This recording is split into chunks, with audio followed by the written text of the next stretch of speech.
Presidenti serb Aleksandar Vučić ka kërcënuar se do t'i padis disa media ndërkombëtare që sipas tij po përhapin lajme të rreme për përfshirje në skandalin e quajtur Sarajevo Safari. Ky term i rënd u ringjall pas raportimeve se prokurorët në Milano kanë hapur një hetim ndaj disa shtetasve italian, të cilët dyshohet se kanë paguar shuma të mëdha parash për të marrë pjesë si snajperist fundjavë gjatë rrethimit të Sarajevës, duke qelluar mbi civil gjatë luftës në Bosnjë. Sipas denoncimit të gazetarit italian Ezio Gavazzeni, hetimi përfshin edhe qytetar nga SBA-ja, Kanadaja dhe Rusia. Raste të tilla, të cilat i kanë dokumentuar edhe media ndërkombëtare, përfshin akuza se individ të huaj paguanin shuma të mëdha parash për të qelluar nga distanca me njerëz të pambrojtur, një histori që britanike The Guardian e ka cilësuar si një nga aspektet më të errta të jetës në rrethim. Vučić ndërkohë është përfshirë në polemik pasi disa raportime e lidhin atë indirekt me këtë dosje, çka ai e quan gënjeshtër të pastër dhe fushat kundër Serbisë.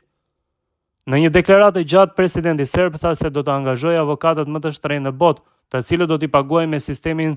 success fee, pra vetëm nëse fitojnë çështjen ndaj mediave si The Guardian dhe Daily Mail.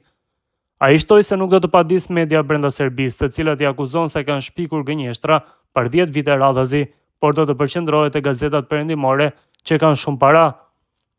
Reagimet në Serbi kanë qenë të forta dhe kryesisht kritike. Profesoresha dhe politikania Biljana Stojković ironizoi se Vučić nuk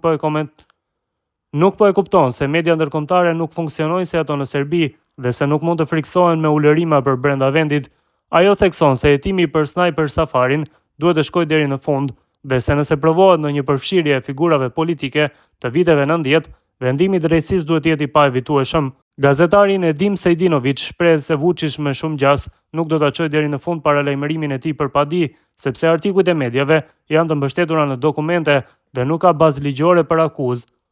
Sipas tij, presidenti serb po përdor kërcënimet me padi për konsumin e brendshëm, ndërsa nëse çështja hapet vërtet në gjykata ndërkombëtare, ai rrezikon të hapë dosje të vjetra për krimet e së djathtës radikale serbe në vitet 90, përfshir periudhën kur vet Vučići ishte ministër i informimit në qeverinë e Slobodan Miloševićit. Në të njëjtën linjë, Bojan Kostres nga Lidhja Social-Demokrate e Vojvodinës e sheh deklaratën e Vučićit si teatr politik për opinionin vendas, duke shtuar se fakti që media të mëdha ndërkombëtare po raportojnë për këtë histori do të thotë se ka indicie serioze.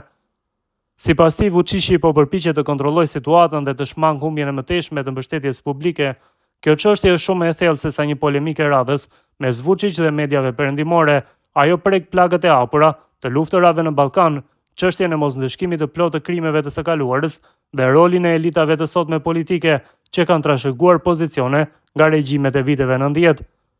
Nëse hetimi i Milanos ecën përpara dhe nëse këto akuza marrin trajt gjyqësore, Sarajevo Safari mund të kthehet në një nga historitë më të rëndësishme të ridimensionimit të së vërtetës së luftës në Bosnjë dhe të rolit që disa aktorë politik të sotëm kanë luajtur në to.